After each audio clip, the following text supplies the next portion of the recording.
ಸ್ನೇಹಿತರೆ, ತ್ರಿಭಾಷ್ ಮೀಡಿಯಾಗೆ ಸ್ವಾಗತ ಸುಸ್ವಾಗತ.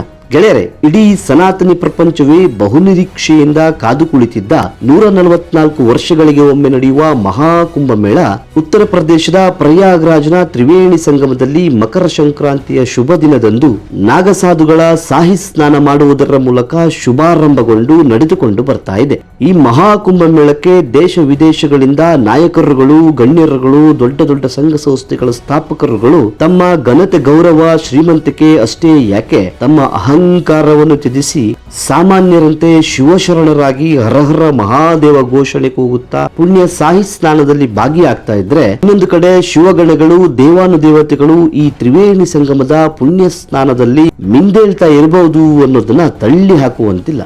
ಹಾಗೆಯೇ ಭಾರತದಲ್ಲಿ ನಡೀತಾ ಇರುವ ಈ ಮಹಾಕುಂಭಮೇಳವನ್ನ ಯಾವೆಲ್ಲ ದೇಶದ ಜನರು ಗೂಗಲ್ ಮೂಲಕ ನೋಡಿ ಪುಣ್ಯ ಕಟ್ಕೊಳ್ತಾ ಇದ್ದಾರೆ ಮತ್ತು ಈ ಮಹಾಕುಂಭಮೇಳದಲ್ಲಿ ಭಾಗವಹಿಸಿದ IIT ಬಾಬಾ ಯಾರು ಹಾಗೂ ಮಣಿಮಾಲೆ ಮಾರ್ತಾ ಇದ್ದ ಹುಡುಗಿ ವೈರಲ್ ಆಗಿದ್ದು ಹೇಗೆ, ಹಾಗೆ ಈ ಮಹಾಕುಂಭಮೇಳದಲ್ಲಿ ಬೆಂಕಿ ಅವಘಡ ಕಾಣಿಸಿಕೊಂಡಿದ್ದು ಹೇಗೆ ಅನ್ನೋ ವಿಚಾರವನ್ನ ನಾವಿಲ್ಲಿ ನೋಡೋಣ.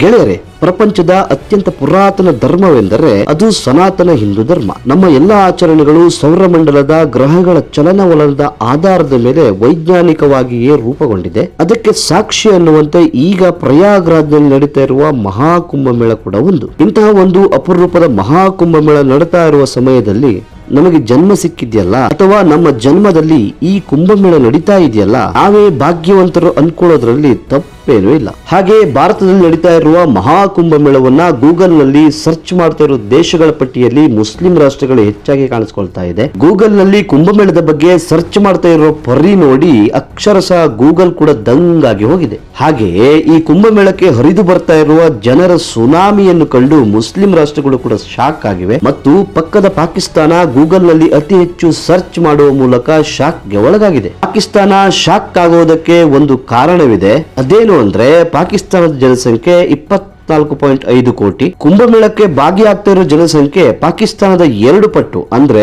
45ರಿಂದ 50 ಕೋಟಿಗಳಷ್ಟು. ಹೀಗಾಗಿನೇ ಪಾಕಿಸ್ತಾನ ಈ ಕುಂಭಮೇಳದ ಬಗ್ಗೆ ಅಸೂಯೆ ಪಡ್ತಾ ಗೂಗಲ್ ನಲ್ಲಿ ಪಾಕಿಸ್ತಾನ, UAE, ಕತಾರ್ ಹುಡುಕಾಟದಲ್ಲಿ ಬ್ಯುಸಿ ಆಗ್ತಾ ಇದ್ರೆ, ಈ ಮಹಾಮೇಳವನ್ನು ಕಂಡು ಜನರು ಜೈ ಯೋಗಿ, ಜೈ ಮೋದಿ ಅಂತ ಅಭಿಮಾನದ ಮಹಾಪೂರ್ವವೇ ಹರಿದು ಬರ್ತಾ ಇದೆ. ಗೆಳೆಯರೆ, ಈ ಮಹಾಕುಂಭಮೇಳಕ್ಕೆ ದೇಶದ ಮೂಲೆ ಮೂಲೆಗಳಿಂದ ನಾಗಸಾಧುಗಳು ಬಂದಿದ್ದು ಅವರನ್ನು ನೋಡಿ ಅವರಿಂದ ಆಶೀರ್ವಾದ ಪಡೆಯುವುದೇ ಒಂದು ವಿಶೇಷ. ಇಲ್ಲಿಗೆ ಬಂದವರೆಲ್ಲ ಪ್ರತಿಯೊಬ್ಬರ ಮುಖದಲ್ಲಿ ಶಿವಪಾರ್ವತಿಯರನ್ನು ಕಂಡರೆ 2025ರ ಮಹಾಕುಂಭಮೇಳದಲ್ಲಿ ರುದ್ರಾಕ್ಷಿ ಮಾಲೆ ಮಾರ್ತಾ ಇದ್ದ ಮೊನಾಲಿಸಾ ಅನ್ನೋ ಹುಡುಗಿ ಮೇಳದ ಕೇಂದ್ರ ಬಿಂದು ಆಗ್ತಾ ಇದ್ದಾಳೆ. ತನ್ನ ಕಣ್ಣ ನೋಟದಿಂದಲೇ ಕೋಲ್ಮಿಂಚನ್ನು ಹರಿಸ್ತಾ ಮೀನ ಕಣ್ಣೋಳೆ ಅನ್ನೋ ಮಾತಿಗೆ ಉತ್ತರವಾಗಿ ಮಣಿಮಾಲೆಯನ್ನು ಮಾರ್ತಾ ಇದ್ಲು ಮೊನಾಲಿಸಾ. ಈ ಹುಡುಗಿಯ ಅಪರೂಪದ ಕಣ್ಣ ನೋಟದಲ್ಲೇ ಕುಂಭಮೇಳ ಕಳೆದು ಹೋಗ್ತಾ ಇದೆಯೇನೋ ಅಂತ ಭಾಸವಾಗ್ತಾ ಇದ್ರೆ, ಈ ಹುಡುಗಿ ಇವತ್ತು ತನ್ನ ಕಣ್ಣಿನಿಂದಲೇ ಸಿಕ್ಕಾಪಟ್ಟೆ ಫೇಮಸ್ ಆಗಿದ್ದಾಳೆ. ಅದು ಎಷ್ಟರ ಮಟ್ಟಿಗೆ ಅಂದ್ರೆ, ಪಳಪಳ ಕಣ್ಣುಗಳ ಸಹಜ ಸೌಂದರ್ಯದ ಈ ಹುಡುಗಿಯ ಒಂದು ವಿಡಿಯೋ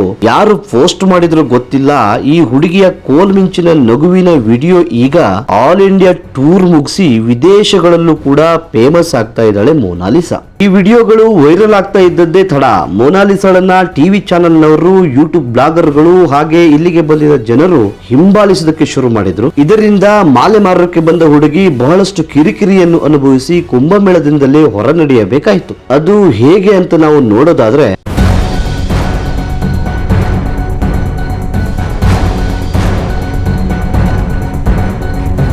ಗೆಳೆಯರೆ, ಮೀಡಿಯಾದ ಈ ಯುಗದಲ್ಲಿ ಯಾರು ಯಾವಾಗ ಹೇಗೆ ಫೇಮಸ್ ಆಗ್ತಾರೆ ಅನ್ನೋದೇ ಗೊತ್ತಾಗಲ್ಲ. ಕುಂಭಮೇಳ ನಡೀತಾ ಇರುವ ಪ್ರಯಾಗ್ರಾಜ್ಗೆ ದೇಶದ ಮೂಲೆ ಮೂಲೆಗಳಿಂದ ಜನರು ಬೇರೆ ಬೇರೆ ಕಾರಣಗಳಿಂದ ಬಂದಿದ್ದಾರೆ ಹಾಗೂ ಬರ್ತಾನೆ ಇದ್ದಾರೆ. ಕೋಟ್ಯಂತರ ಜನರು ಸೇರುವ ಇಂತಹ ಜಾಗಗಳಲ್ಲಿ ವ್ಯಾಪಾರಿಗಳು ತಮ್ಮ ಜೀವನೋಪಾಯಕ್ಕಾಗಿ ಬರೋದು ಸರ್ವೇ ಸಾಮಾನ್ಯ. ನೀವೆಲ್ಲ ನಮ್ಮ ಹಳ್ಳಿಗಳಲ್ಲಿ ನಡೆಯುವ ಜಾತ್ರೆಗಳನ್ನು ನೋಡಿರ್ತೀರಲ್ಲ, ಅಲ್ಲಿಗೆ ಬೇರೆ ಬೇರೆ ಊರಿನ ಜನರು ವ್ಯಾಪಾರಕ್ಕೆ ಬರೋದನ್ನು ನಾವು ನೋಡೇ ಇರ್ತೀವಿ. ಇದು ಕೂಡ ಹಾಗೇನೆ, ಜನ ಹೆಚ್ಚು ಇದ್ದ ಕಡೆ ವ್ಯಾಪಾರಿಗಳು ತಮ್ಮ ಸರಕುಗಳನ್ನು ವ್ಯಾಪಾರ ಮಾಡೋದಕ್ಕೆ ಬರ್ತಾರೆ. ಇದೇ ರೀತಿ ಪ್ರಯಾಗ್ರಾಜ್ನಲ್ಲೂ ಬಹಳಷ್ಟು ರೀತಿಯ ವ್ಯಾಪಾರಿಗಳು ಬಂದಿದ್ರು.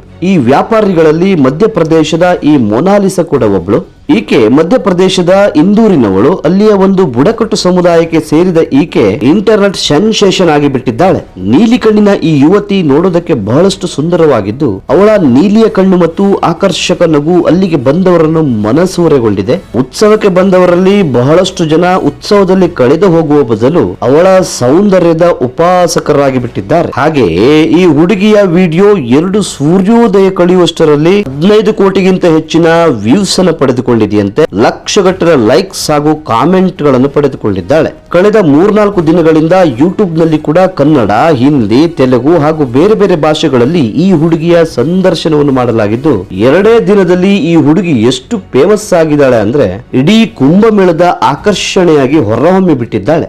ಬಹಳಷ್ಟು ಜನ ಅವಳನ್ನು ನೋಡೋದಕ್ಕೆ ಬರ್ತಾ ಇದ್ರೆ ನ್ಯೂಸ್ ಚಾನೆಲ್ ನವರು ಹಾಗೂ ಯುವಕರು ಅವಳ ಜೊತೆ ಸೆಲ್ಫಿ ತೆಗೆದುಕೊಳ್ಳಲು ಮುಗಿ ಬೀಳ್ತಾ ಇದ್ದಾರೆ. ಮಧ್ಯಮ ಕುಟುಂಬದಿಂದ ಬಂದ ಈ ಯುವತಿ ಜೀವನೋಪಾಯಕ್ಕಾಗಿ ಮಣಿಮಾಲೆ ಹಾಗೂ ಜಪಮಾಲೆಗಳನ್ನು, ರುದ್ರಾಕ್ಷಿ ಮಾಲೆಗಳನ್ನು ಆಕೆ ಮಾರ್ತಾ ನಿಂತಿದ್ದಾಳೆ. ಅವಳ ಜೊತೆಗೆ ಆಕೆಯ ಅಣ್ಣ ಹಾಗೂ ಇತರ ಸಂಬಂಧಿಗಳು ಕೂಡ ಬಂದಿದ್ರೆ ಈಕೆ ಸುಂದರವಾಗಿದ್ದಾಳೆ ಅನ್ನೋ ಕಾರಣಕ್ಕೆ ಜನ ಈಕೆಯನ್ನು ನೋಡೋದಕ್ಕೆ ಮುಗಿ ಬಿದ್ದಿದ್ದಾರೆ. ಇದರಲ್ಲಿ ಯಾರೋ ಒಬ್ಬ ಪುಣ್ಯಾತ್ಮ ಈಕೆಯನ್ನು ಸೆರೆ ಹಿಡಿದು ಈಕೆಯ ನಗು, ಕಣ್ಣು ನೋಡೋದಕ್ಕೆ ಎಷ್ಟು ಚೆನ್ನಾಗಿದೆ ಅಂತ ನೋಡಿ ಅಂತ ಹೇಳಿ ಒಂದು ವಿಡಿಯೋ ಮಾಡಿ ಸೋಷಿಯಲ್ ಮೀಡಿಯಾದಲ್ಲಿ ಅಪ್ಲೋಡ್ ಮಾಡಿಬಿಟ್ಟ. ಈ ವಿಡಿಯೋವನ್ನು ನೋಡಿದವರು ಶೇರ್ ಮಾಡಲಿಕ್ಕೆ ಶುರು ಮಾಡಿದ್ರು. ಎಷ್ಟರ ಮಟ್ಟಿಗೆ ಶೇರ್ ಆಯ್ತು ಅಂದ್ರೆ ಭಾರತದ ಹಳ್ಳಿಗಳನ್ನು ಮುಟ್ಟಿದ್ದು. ಈಕೆಯಿಂದಲೇ ಕುಂಭಮೇಳದ ಮೆರುಗು ಹೆಚ್ಚಾಯ್ತು ಅನ್ನುವಂತಹ ಅತಿರೇಕದ ಕಾಮೆಂಟ್ ಗಳು ಕೂಡ ಬಂದ್ರೆ, ದಿನ ಕುಂಭಮೇಳದ ಅಪ್ಡೇಟ್ ಗಳನ್ನು ಕೊಡ್ತಾ ಇದ್ದ ಟಿವಿ ಚಾನೆಲ್ಗಳು ಅವರಿಗೂ ಬೋರ್ ಆಗಿತ್ತು ಅಂತ ಕಾಣಿಸುತ್ತೆ. ಅವರು ಕೂಡ ಈಕೆ ಹಿಂದೆ ಬಿದ್ದು ಕ್ಯಾಮ್ರಾ ಹಿಡಿದು ಅವಳ ಬಗ್ಗೆ ಅಪ್ಡೇಟ್ಸ್ ಕೊಡೋದಕ್ಕೆ ಶುರು ಮಾಡಿದ್ರು. ಹೀಗೆ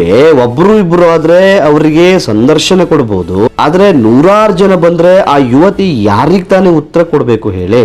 ಅವಳ ಕೆಲಸನೇ ಬೇರೆ, ಅದು ಅವಳ ಜೀವನ. ಅಲ್ಲಿ ಅವರ ಪರಿವಾರ ರುದ್ರಾಕ್ಷಿ ಸರಗಳನ್ನು ಮೈತುಂಬ ಹೊದ್ದು ಯಾರಾದ್ರೂ ಅದನ್ನು ಖರೀದಿ ಮಾಡ್ತಾರಾ ಅಂತ ಜನರ ಮಧ್ಯೆ ಮಾರಾಟಕ್ಕೆ ನಿಂತಿದ್ರೆ, ಆದ್ರೆ ಮಾಧ್ಯಮದವರು ಹಾಗೂ ಸೋಷಿಯಲ್ ಮೀಡಿಯಾ ಕಂಟೆಂಟ್ ಕ್ರಿಯೇಟರ್ಗಳು ಇದಕ್ಕೆ ಬಹಳನೇ ಅಡ್ಡಿಪಡಿಸಿದ್ರು. ಆಕೆ ಸೋಷಿಯಲ್ ಮೀಡಿಯಾದವರಿಗೆ ಹೇಳಿದ್ರು, ದಯವಿಟ್ಟು ನನ್ನನ್ನು ನನ್ನ ಪಾಡಿಗೆ ಬಿಟ್ಟು ಬಿಡಿ, ಇಲ್ಲಿಗೆ ಬೇರೆ ಕೆಲಸಕ್ಕೆ ನಮ್ಮ ಇಡೀ ಕುಟುಂಬ ಬಂದಿದೆ, ಅದನ್ನು ಬಿಟ್ಟು ನಾನು ನಿಮಗೆ ಸಂದರ್ಶನವನ್ನು ಕೊಡ್ತಾ ಇದ್ರೆ ನನ್ನ ಹೊಟ್ಟೆಗೆ ತಣ್ಣೀರು ಪಟ್ಟಿಯ ಗತಿ ಅಂತ ಅಂಗಲಾಚಿ ಬೇಡಿಕೊಳ್ಳುವ ಪರಿಸ್ಥಿತಿಗೆ ತಂದು ನಿಲ್ಲಿಸಿದ್ರು. ಇದು ಬಹಳನೇ ಬೇಜಾರಾಗಿರುವಂತ ಸಂಗತಿ. ಇದು ಎಷ್ಟರ ಮಟ್ಟಿಗೆ ಇತ್ತು ಅಂದ್ರೆ ಅಷ್ಟು ಖುಷಿಯಿಂದ ನಗ್ತಾ ನಗಿಸ್ತಾ ಮಾತಾಡ್ತಾ ಇದ್ದ ಮೋನಾಲಿಸಾಳ ನಗುವನ್ನೇ ಕಿತ್ತುಕೊಂಡ್ಬಿಟ್ರು ಅನ್ನುವ ಖ್ಯಾತಿ ಅಲ್ಲಿದ್ದ ಜನರಿಗೆ ಹಾಗೂ ಸೋಷಿಯಲ್ ಮೀಡಿಯಾದವರಿಗೆ ಸಲ್ಲುತ್ತೆ. ಇವರೆಲ್ಲ ಅವಳಿಗೆ ಎಷ್ಟು ಕಾಟ ಕೊಟ್ಟಿರ್ಬೇಕು ಅಂತ ಅವಳ ಒಂದು ಅತಿರೇಕದ ವರ್ತನೆಯನ್ನು ತಿಳಿಯುತ್ತೆ ಅಲ್ವಾ? ಇದರ ಬಗ್ಗೆ ನೀವೇನಂತೀರಿ? ದಯವಿಟ್ಟು ಕಾಮೆಂಟ್ ಮಾಡೋದರ ಮೂಲಕ ಉತ್ತರಿಸಿ.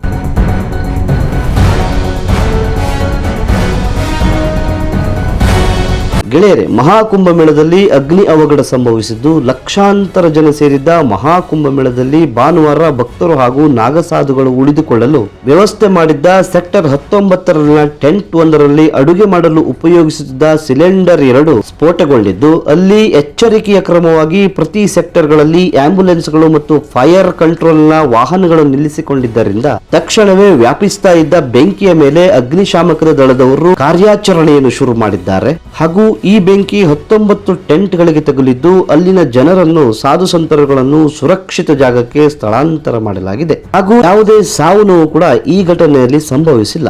ಈ ಘಟನೆಯ ಬಗ್ಗೆ ಸಿಎಂ ಯೋಗಿ ಆದಿತ್ಯನಾಥ್ ಮತ್ತು ಪ್ರಧಾನಿ ಮೋದಿ ಮಾಹಿತಿಯನ್ನು ಪಡೆದುಕೊಂಡಿದ್ದು, ಈ ಒಂದು ಘಟನೆಯಲ್ಲಿ 70ರಿಂದ 80 ಗುಡಿಸಲುಗಳು, 8ರಿಂದ 10 ಟೆಂಟ್ಗಳು ಸುಟ್ಟು ಹೋಗಿವೆ ಅಂತ ವರದಿಯಾಗಿದ್ದು, ಬೆಂಕಿ ಅವಘಡ ಮೇಲ್ನೋಟಕ್ಕೆ ಸಿಲಿಂಡರ್ ಸ್ಫೋಟ ಅಂತ ಕಂಡ್ರು. ಇದಕ್ಕೆ ನಿಖರ ಕಾರಣ ಏನು ಅಂತ ತನಿಖೆ ನಡೆಸುವುದಾಗಿ ಡಿಐಜಿ ವೈಭವ್ ಕೃಷ್ಣ ಹೇಳಿಕೆಯನ್ನು ಕೊಟ್ಟಿದ್ದಾರೆ. ಭಾನುವಾರ ಸಂಜೆ 4 ಗಂಟೆ ಹೊತ್ತಿಗೆ ಬೆಂಕಿ ಹೊತ್ತಿಕೊಂಡಿದ್ದು, ಈ ಘಟನೆಯಲ್ಲಿ ಯಾವುದೇ ಸಾವು ನೋವು ಸಂಭವಿಸದೇ ಇರುವುದು ದೈವ ಕೃಪೆ ಅಂತ ಹೇಳಲಾಗ್ತಾ ಇದೆ. ಇದರ ಬಗ್ಗೆ ನೀವೇನ್ ಹೇಳ್ತೀರಿ? ದಯವಿಟ್ಟು ಕಮೆಂಟ್ ಮಾಡೋದರ ಮೂಲಕ ಉತ್ತರವನ್ನು ಕೊಡಿ. ಗೆಳೆಯರೆ, ಹಣೆಯ ಮೇಲೆ ಭಸ್ಮ ಬಡಿದುಕೊಂಡು ಉದ್ದ ಕೂದಲು ಬಿಟ್ಟುಕೊಂಡು ಇದ್ದಾರಲ್ಲ, ಇವರು IIT ಬಾಬಾ ಅಂತ. ಮತ್ತು 144 ವರ್ಷಗಳ ಮಹಾಕುಂಭಮೇಳ ನಡೀತಾ ಇದೆಯಲ್ಲ, ಇಲ್ಲಿ ಇವರು ಕೂಡ ಪ್ರಮುಖ ಆಕರ್ಷಣೆ ಆಗಿಬಿಟ್ಟಿದ್ದಾರೆ. ಇವರ ಹೆಸರು ಅಭಯ್ ಸಿಂಗ್ ಅಲಿಯಾಸ್ IIT ಬಾಬಾ. ಇವರು ಕೂಡ ಸೋಷಿಯಲ್ ಮೀಡಿಯಾದಲ್ಲಿ ಬಹಳಷ್ಟು ವೈರಲ್ ಆಗಿದ್ದಾರೆ. ಇವರು ತಿಂಗಳಿಗೆ 3 ಲಕ್ಷ ಸಂಬಳ, 4 ವರ್ಷ ಪ್ರೀತಿಸಿದ ಹುಡುಗಿಯನ್ನು ಬಿಟ್ಟು ಆಧ್ಯಾತ್ಮಿಕತೆಯ ಕಡೆ ಮುಖ ಮಾಡಿದ IIT ಬಾಬಾರವರ ಜೀವನ ಶೈಲಿ ಈಗ ಎಲ್ಲರ ಗಮನ ಸೆಳೀತಾ ಇದೆ. ಅಭಯ್ ಸಿಂಗ್ ಎನ್ನುವ IIT ಪದವೀಧರ ಸನ್ಯಾಸಿ ಯಾಕಾದ? ಆಧ್ಯಾತ್ಮಿಕ ದಾರಿ ತುಳಿಯಲು ಕಾರಣವೇನು ನೋಡೋದಾದ್ರೆ, 36 ವರ್ಷದ ಅಭಯ್ ಸಿಂಗ್ ಮೂಲತಃ ಹರಿಯಾಣದವರು. ಇವರು ಚಿಕ್ಕಂದಿನಿಂದಲೂ ಆಧ್ಯಾತ್ಮದ ಕಡೆ ಒಲವನ್ನು ಹೊಂದಿದ್ರಂತೆ. ಕಳೆದ 3 ವರ್ಷಗಳ ಹಿಂದೆ ಸನ್ಯಾಸತ್ವವನ್ನು ಸ್ವೀಕಾರ ಮಾಡಿದ್ದಾರೆ. ಬಾಲ್ಯದಿಂದಲೇ ಮಾನಸಿಕ ಖಿನ್ನತೆಗೆ ಒಳಗಾದ ಅಭಯ್ ಸಿಂಗ್ ಲೌಕಿಕ ಹಾದಿಯನ್ನು ತುಳಿದಿದ್ದಾರೆ. ಇವರೇ ಹೇಳುವ ಪ್ರಕಾರ ಅವರ ಬಾಲ್ಯದ ಜೀವನ ಅಷ್ಟು ಚೆನ್ನಾಗಿರ್ಲಿಲ್ವಂತೆ. ಇವರ ತಂದೆ ತಾಯಿಯ ಪ್ರತಿದಿನದ ಜಗಳ ಇವರ ಜೀವನದ ಮೇಲೆ ಬಹಳಷ್ಟು ಪರಿಣಾಮವನ್ನು ಬೀರ್ತಾ ಇತ್ತಂತೆ. ಆದರೂ ವಿದ್ಯಾಭ್ಯಾಸದಲ್ಲಿ ಬಹಳಷ್ಟು ಮುಂದಿದ್ದ ಅಭಯ್ ಸಿಂಗ್ ಏರೋಸ್ಪೇಸ್ ಇಂಜಿನಿಯರಿಂಗ್ ಪದವಿಯನ್ನು ಪಡೆದುಕೊಳ್ತಾರೆ. ಈ ಪದವಿ ಕೂಡ ಮಹಾದೇವನ ಕೃಪೆ ಅಂತ ಅಭಯ್ ಹೇಳ್ತಾರೆ.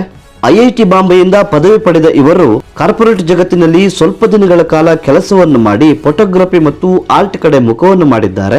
ಇಂಥ ಹೊತ್ತಲ್ಲೇ ಇವರನ್ನು ಆಧ್ಯಾತ್ಮ ಜಗತ್ತು ಬಹಳಷ್ಟು ಆಕರ್ಷಿಸಿದ್ದು ಅಂತಿಮವಾಗಿ ಇವರು ಭಕ್ತಿಯ ಮಾರ್ಗವನ್ನು ಆಯ್ಕೆ ಮಾಡಿಕೊಂಡಿದ್ದಾರೆ. ಡಿಸೈನ್ ಅಂಡ್ ವಿಜುವಲ್ ಕಮ್ಯುನಿಕೇಶನ್ ನಲ್ಲಿ ಮಾಸ್ಟರ್ ಡಿಗ್ರಿ ಪಡೆದುಕೊಂಡಿದ್ದ ಅಭಯ್ ಸಿಂಗ್ ಐಐಟಿ ಬಾಬಾ ಆಗಿ ಫೇಮಸ್ ಆಗಿಬಿಟ್ಟಿದ್ದಾರೆ. 2014ರಿಂದ 2022ರವರೆಗೆ ಬೇರೆ ಬೇರೆ ಸಂಸ್ಥೆಗಳ ವಿವಿಧ ಪ್ರಾಜೆಕ್ಟ್ ಗಳಲ್ಲಿ ಕೆಲಸ ಮಾಡಿದ ಅಭಯ್ ಸಿಂಗ್ ತಮ್ಮದೇ ಆದ ಗ್ರೋವಾಲ್ ಅನ್ನುವ ಕಂಪನಿಯನ್ನು ಕೂಡ ಸ್ಥಾಪನೆ ಮಾಡಿಕೊಂಡಿದ್ರು. ಬಹಳಷ್ಟು ಕಂಪನಿಗಳಿಗೆ ಬ್ರಾಂಡ್ ಕ್ರಿಯೇಟ್ ಮಾಡಿಕೊಟ್ಟಿದ್ದ ಅಭಯ್ ಬಳಿಕ ಕೆನಡಾ ಶಿಫ್ಟ್ ಆಗಿ ಅಲ್ಲಿ 3 ವರ್ಷಗಳ ಕಾಲ ಕೆಲಸವನ್ನು ನಿರ್ವಹಿಸ್ತಾ ಇದ್ರು. ಅಲ್ಲಿ ಅವರಿಗೆ ತಿಂಗಳಿಗೆ 3 ಲಕ್ಷ ರೂಪಾಯಿ ಸಂಬಳ, ವರ್ಷಕ್ಕೆ ಬರೋಬ್ಬರಿ 33 ಲಕ್ಷ ರೂಪಾಯಿ ಪ್ಯಾಕೇಜ್ ಇತ್ತು ಅಂತ ತಿಳಿದು ಬಂದಿದೆ. ಹಾಗೆ ಈತ 4 ವರ್ಷಗಳ ಕಾಲ ಪ್ರೀತಿಸಿದ್ದ ಹುಡುಗಿಯನ್ನು ಮದುವೆ ಮೇಲಿನ ನಂಬಿಕೆಯನ್ನು ಕಳೆದುಕೊಂಡ ಪರಿಣಾಮ ಇವರು ದೂರ ಮಾಡಿಕೊಳ್ತಾರೆ.